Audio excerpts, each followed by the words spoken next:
Mes chers élèves de 4e 3, 4e 5, 4e 7, heureux de vous retrouver pour cette 5e vidéo de cours en ce qui nous concerne. Nous sommes toujours en période de confinement, nous n'oublions pas les gestes d'usage, évidemment. Nous sommes toujours confinés à la maison. La situation n'est pas facile, mais nous devons réserver un temps dans la journée au travail. Bonjour à Dédé la grenouille qui d'ailleurs a déjà pris ses précautions puisque d'ores et déjà elle porte un masque de protection. Aujourd'hui nous attaquons un nouveau chapitre dont je vous ai envoyé les polycopes en début de semaine, la révolution industrielle. Nous avions passé un long moment en début d'année sur une autre révolution, la Révolution française à la fin du XVIIIe siècle. Cette fois-ci, il s'agit d'une révolution tout à fait différente. Pour cette révolution, nous allons aborder tous ces aspects. Regardons un petit peu ce schéma de présentation du chapitre. Alors, la révolution industrielle, que l'on peut appeler aussi l'âge industriel, a lieu au XIXe siècle. En fait, tout au long du XIXe siècle,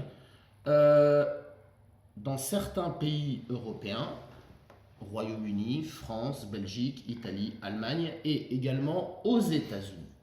Cette révolution industrielle part d'une invention capitale, la machine à vapeur. La machine à vapeur qui, nous allons le voir, est le premier vrai moteur de l'histoire. Et à partir de l'invention de cette machine à vapeur, eh bien, de très grands changements et même des bouleversements vont avoir lieu. D'abord, dans le domaine économique. Grâce à cette machine à vapeur, va être mise en place petit à petit tout au long du XIXe siècle une nouvelle façon de produire, c'est-à-dire une nouvelle façon de fabriquer toutes sortes de choses, toutes sortes d'objets. Avec cette invention, désormais nous allons fabriquer dans de nouveaux lieux de production ou de fabrication, à savoir l'usine. C'est donc la naissance de l'usine.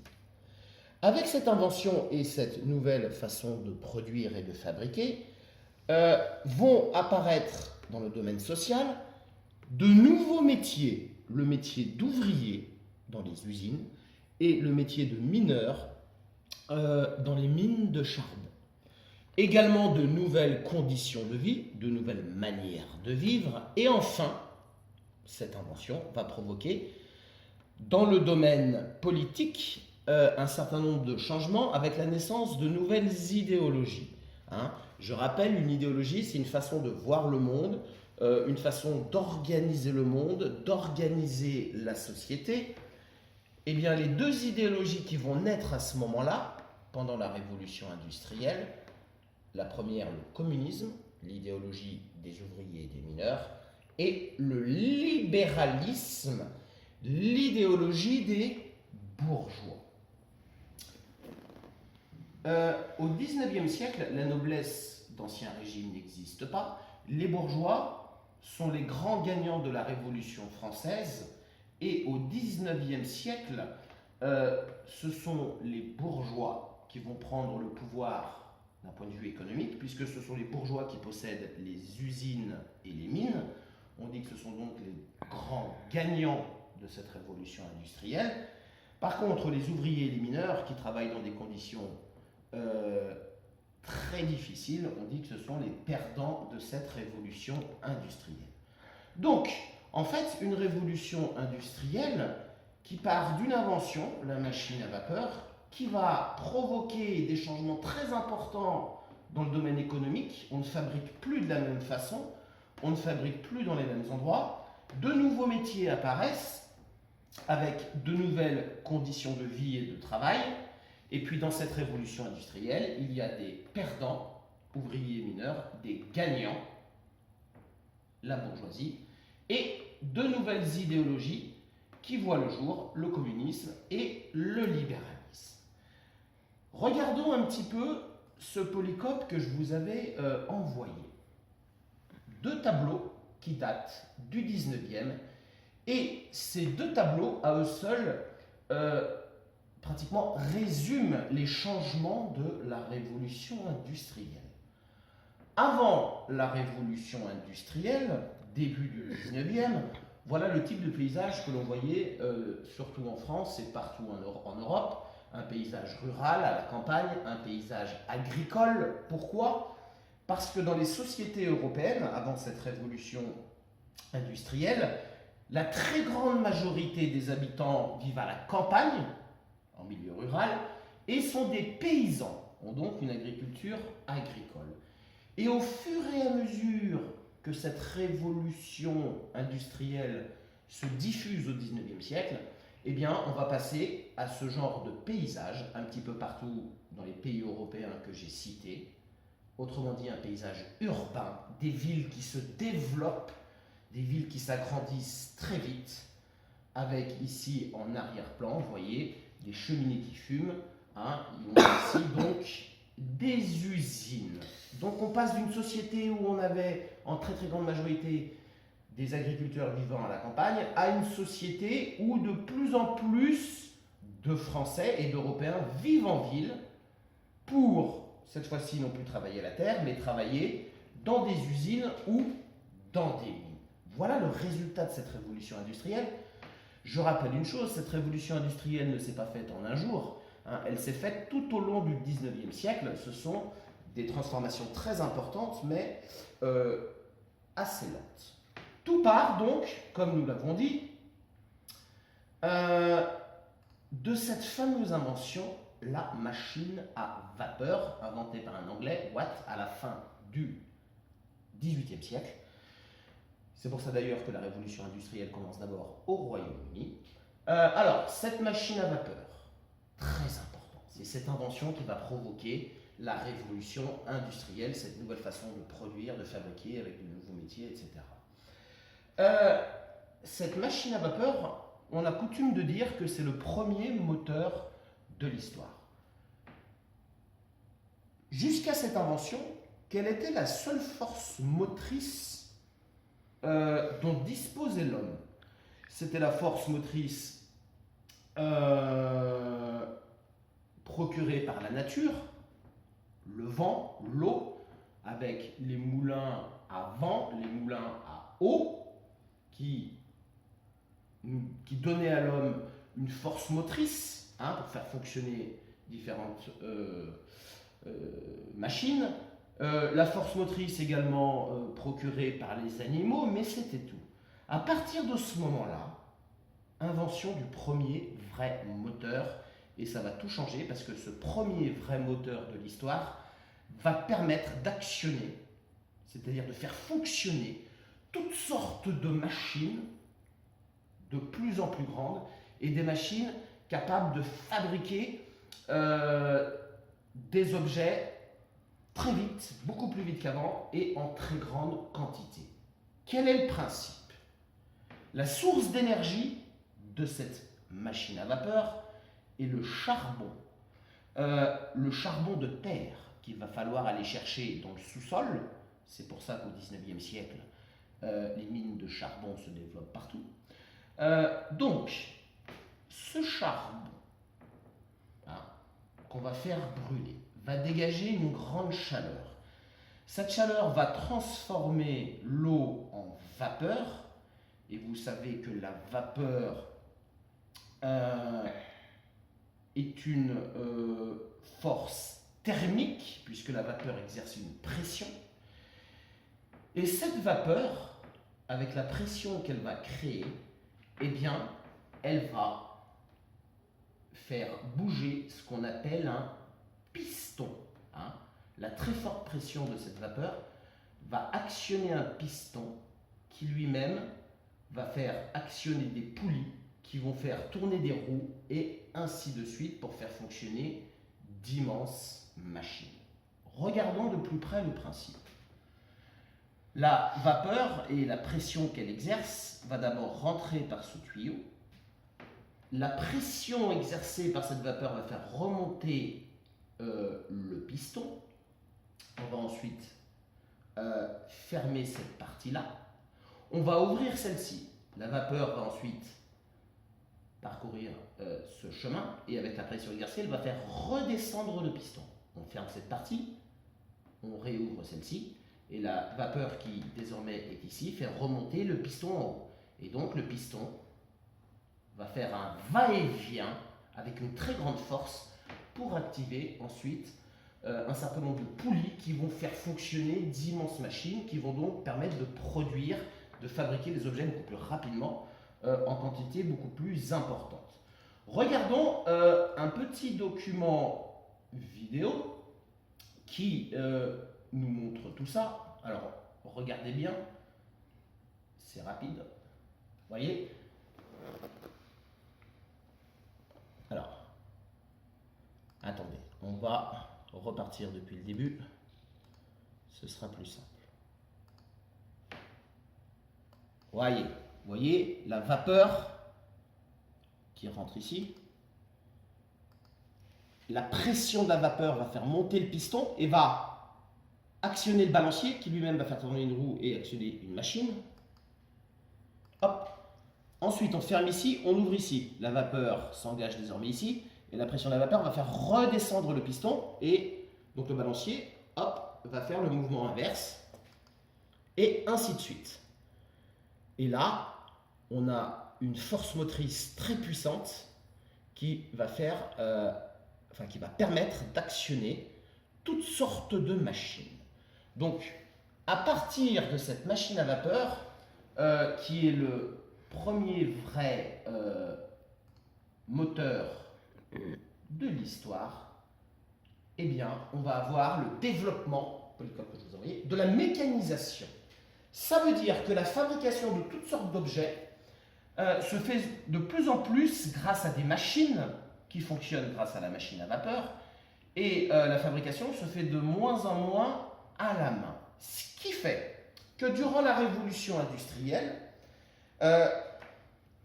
les petits artisans qui fabriquaient n'importe quel objet entièrement de A à Z à la main avec des outils rudimentaires dans leurs petits ateliers, eh bien ces artisans petit à petit vont disparaître et désormais tout va être produit dans d'autres lieux que l'on appelle donc des usines, et dans ces usines ce sont désormais de plus en plus des machines qui vont fabriquer les objets. Ces machines fonctionnent grâce à la machine à vapeur. Alors évidemment cette machine à vapeur qui actionne d'autres machines, elle a besoin de beaucoup d'ouvriers. Toutes ces machines fonctionnent grâce à des hommes, grâce à des ouvriers. Ce ne sont pas les machines d'aujourd'hui, les robots totalement automatisés. Donc un nouveau lieu de production. On ne fabrique plus dans de tout petits ateliers, on fabrique désormais dans des lieux beaucoup plus grands, avec toutes sortes de grandes machines qui fonctionnent grâce à la machine à vapeur. Ces lieux s'appellent les usines. Grâce à ces machines, nous avons une meilleure productivité et une hausse de la production. Ça veut dire une chose toute simple. Ça veut dire qu'on produit, c'est-à-dire qu'on fabrique toutes sortes d'objets beaucoup plus vite avec les machines et en plus grande quantité, beaucoup plus de produits.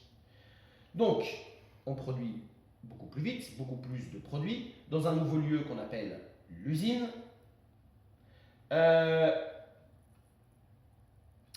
Mise en place d'une nouvelle organisation du travail. C'est ce que je vous disais tout à l'heure.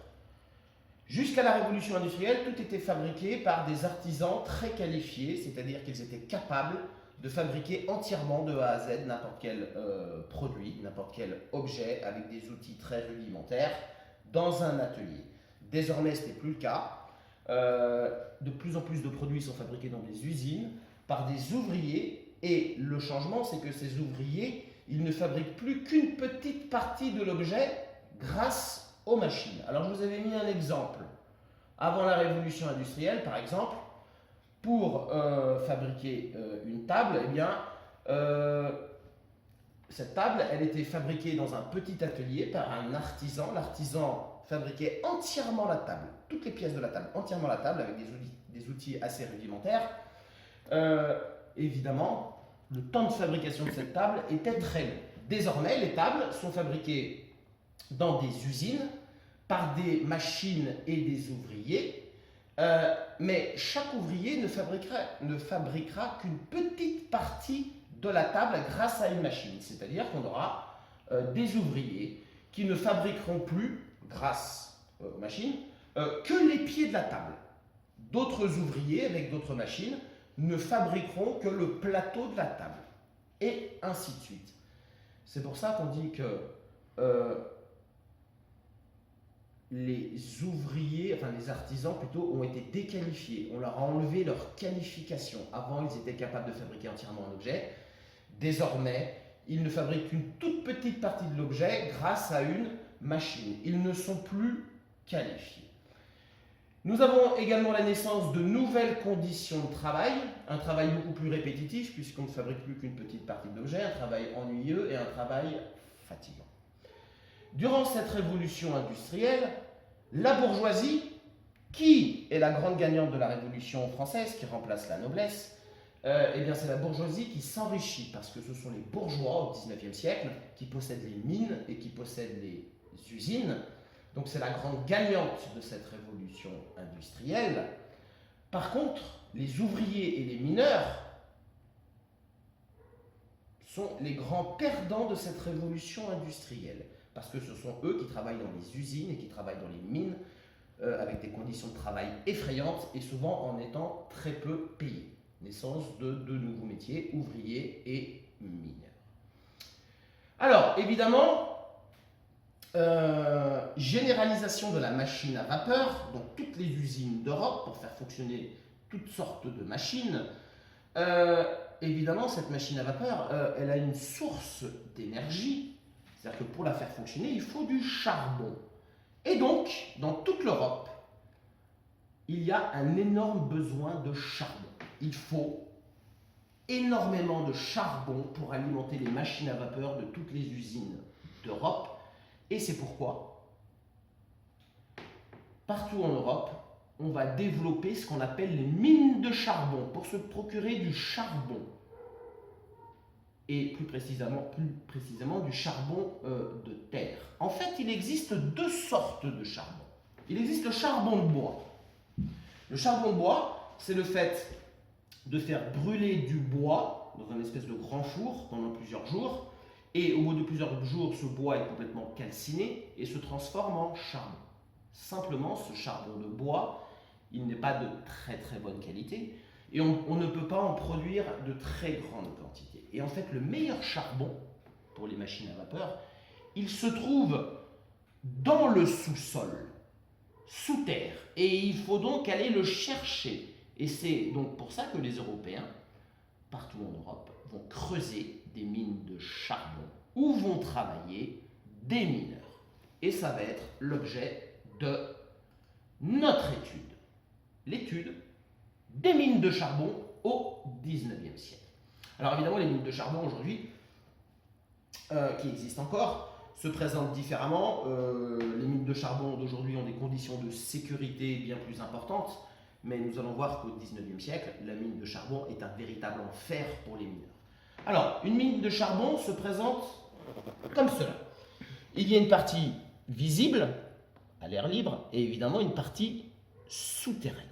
Le but étant, je le répète, d'aller chercher du charbon en très grande quantité sous la terre. Alors, une partie visible à l'extérieur, une partie souterraine.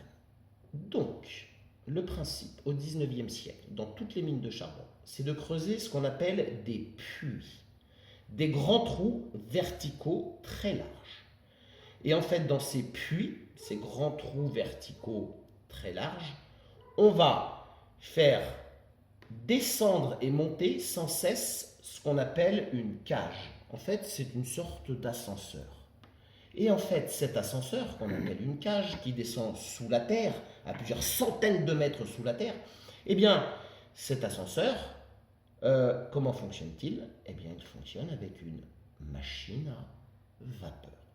Alors, à quoi sert la cage? Ben, c'est tout simple. D'abord, la cage, elle sert à descendre les mineurs au fond de la mine, dans les galeries. La cage sert à remonter les mineurs à la surface en fin de journée, quand ils ont fini leur journée de travail. Et puis surtout, la cage, elles permettent toute la journée de remonter le charbon à la surface. Hein, le charbon qu'on est allé chercher dans le sous-sol. Le charbon qu'on est allé chercher dans le sous-sol, eh bien, toute la journée, on le remonte à la surface, on en fait des grands tas, hein, vous voyez, ces grands tas de charbon qu'on appelle des terrils. Et évidemment, ce charbon, à l'époque, il ne restait pas dans la mine. Très très vite, ce charbon, il était acheminé, transporté vers toutes les usines d'Europe pour faire fonctionner leurs machines à vapeur. Donc, une machine à vapeur qui fonctionne elle aussi au charbon, qui permet de faire descendre et monter cette cage. Voilà. Alors, quand les mineurs descendent au fond de la mine, à plusieurs centaines de mètres, au niveau de la couche de charbon, parce que dans le sous-sol, évidemment, il n'y a pas que du charbon. Hein, il peut y avoir une couche de terre, une couche de roche, à nouveau une couche de terre, et puis dès qu'on trouve une grosse couche de charbon, eh bien on commence à creuser des galeries en sous-sol. Et en fait, en creusant la galerie avec des pioches, on détache des morceaux de charbon qu'on va ensuite remonter à la surface.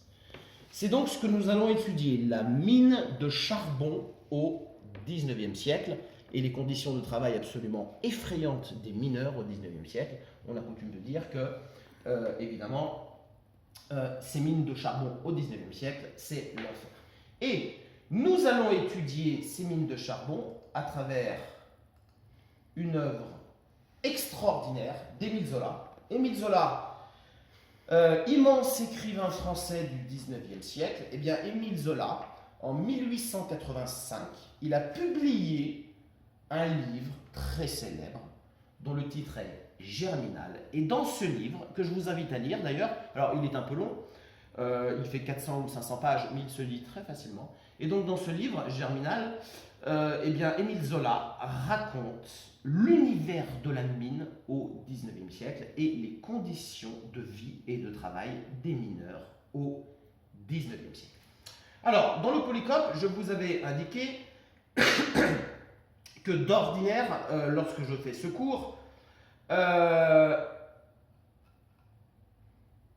je projette dans ma classe des extraits d'un film du même nom, Germinal, parce que à partir de cette œuvre monumentale d'Émile Zola au XIXe siècle, eh bien, a été tiré un film qui est sorti en 1993, qui s'appelle Germinal, hein, un film qui est fidèle au livre d'Émile Zola. Eh bien, d'ordinaire, dans ma classe, lorsque je fais ce cours, je projette des extraits de ce film, des extraits que nous analysons et nous répondons à un questionnaire. Mais avec le confinement, évidemment, c'est un petit peu compliqué. C'est pourquoi, dans les polycopes que je vous ai envoyés, j'ai déjà mis les réponses à certaines questions que je pose dans ce polycope.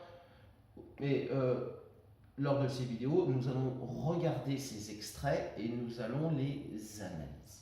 Alors, Émile Zola, il faut savoir qu'au XIXe siècle, c'est d'abord un journaliste qui va devenir ensuite écrivain, immense écrivain. Et en fait, comme il a été journaliste avant d'être écrivain, eh bien, il avait une méthode d'écriture très particulière, une méthode d'écriture de ses romans qui était basée sur l'enquête. Parce qu'avant d'être écrivain, je le répète, il était journaliste. Donc en fait, à chaque fois qu'il écrivait un livre, comme celui-ci, Germinal, il faisait une enquête de terrain.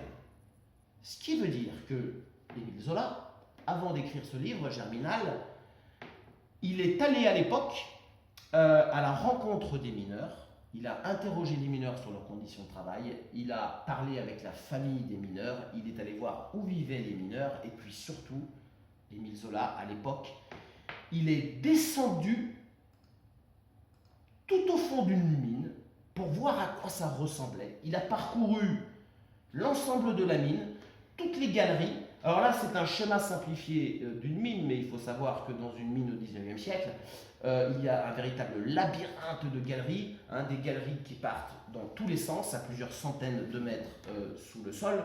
Donc Émile Zola, à l'époque, avant d'écrire son livre, il est donc descendu dans l'enfer de la mine, il a visité toutes les galeries, y compris les plus minces, les plus étroites. Il est resté une journée au fond de la mine pour voir comment les mineurs travaillaient, pour se rendre compte de l'enfer de cette mine. Et en fait, à la fin de cette journée de visite au fond de la mine, il s'est dit, mais ces mineurs, moi, il me faut penser à des esclaves. Ce travail me fait penser à un travail d'esclave. D'autant plus que les mineurs, au bout d'une journée de travail au fond de la mine, avaient la peau complètement noire, recouverte de poussière de charbon. Donc ça lui faisait beaucoup penser à un travail d'esclave. Alors, je vous invite, on a le temps, c'est le confinement, à lire ce livre. Peut-être que vos parents l'ont dans leur bibliothèque, c'est un classique de chez classique, un livre très facile à lire. Ou je vous invite à voir le film Germinal, qui est très fidèle au livre. Alors, pour finir cette vidéo, qu'on ne va pas faire trop longue parce que le temps de mise en ligne est assez compliqué, premier extrait de ce film pour se rendre compte de l'univers de la mine au 19e siècle. C'est parti.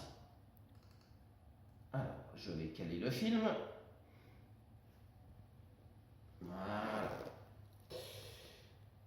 Donc, durant les prochaines vidéos, je vous montrerai différents extraits. On va commencer par le premier.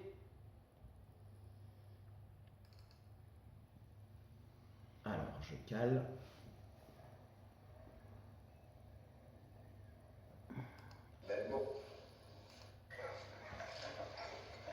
Très tôt le matin, les mineurs partent à la mine pour travailler.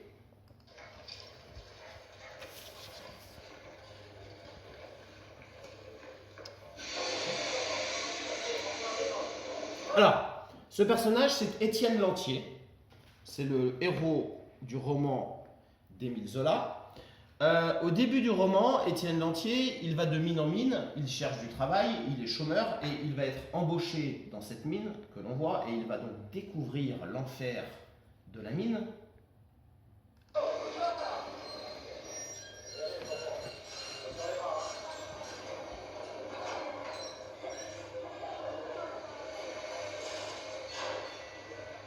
Vous voyez, on a un premier aperçu de la cage, hein, cet ascenseur qui descend les mineurs au fond de la mine.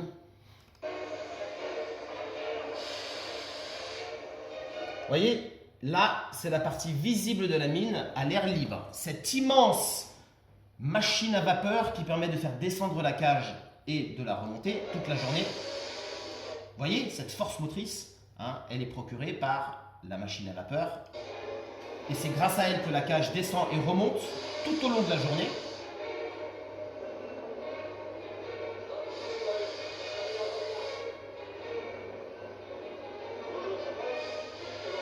Alors, deuxième extrait, la descente au fond de la mine.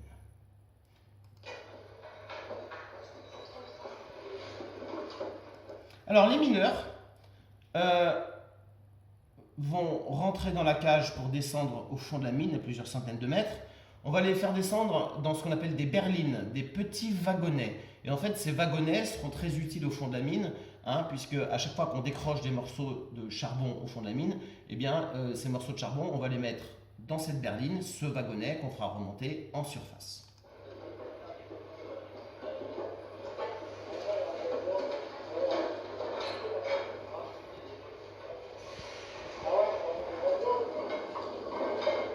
Donc voilà l'entrée du puits, la cage, cet ascenseur qui va descendre grâce à la machine à vapeur. Alors là, elle remonte un petit peu parce que cette cage a 2 étages, on va mettre des mineurs en dessous.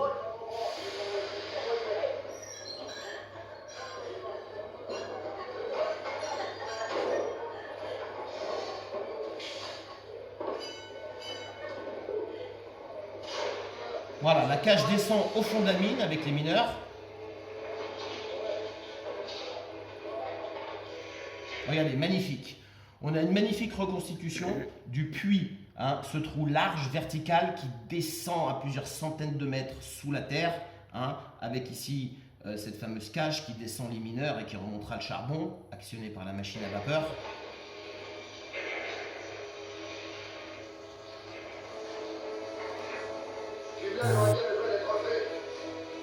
Alors évidemment il y a des infiltrations d'eau puisque le sous-sol est gorgé d'eau.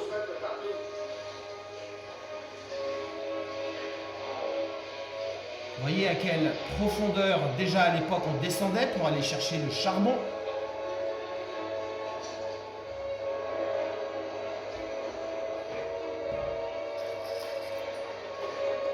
Alors, ils ont le visage complètement blanc, on verra dans d'autres extraits qu'en remontant le soir, ils ont le visage complètement noir, recouvert de poussière de charbon, et on verra que la poussière de charbon est un vrai danger.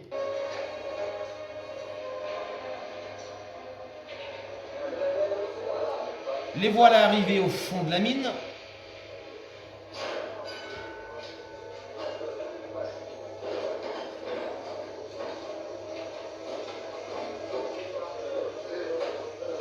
Alors, vous voyez la tenue du mineur au 19e siècle, très rudimentaire, hein, aucune protection, si ce n'est ce casque contre les éboulements. Le matériel, une pioche. Voilà, mes chers élèves de 4e 3, 4e 5, 4e 7, nous allons arrêter pour l'instant concernant la révolution industrielle pour éviter que la vidéo ne soit trop longue. Et bientôt je posterai au moins 2 autres vidéos sur ce gros chapitre qu'est la révolution industrielle. D'ici là, prenez soin de vous, prenez soin de vos proches, travaillez un petit peu quand même. Au revoir à Dédé la grenouille qui a déjà pris ses précautions. Bonne journée.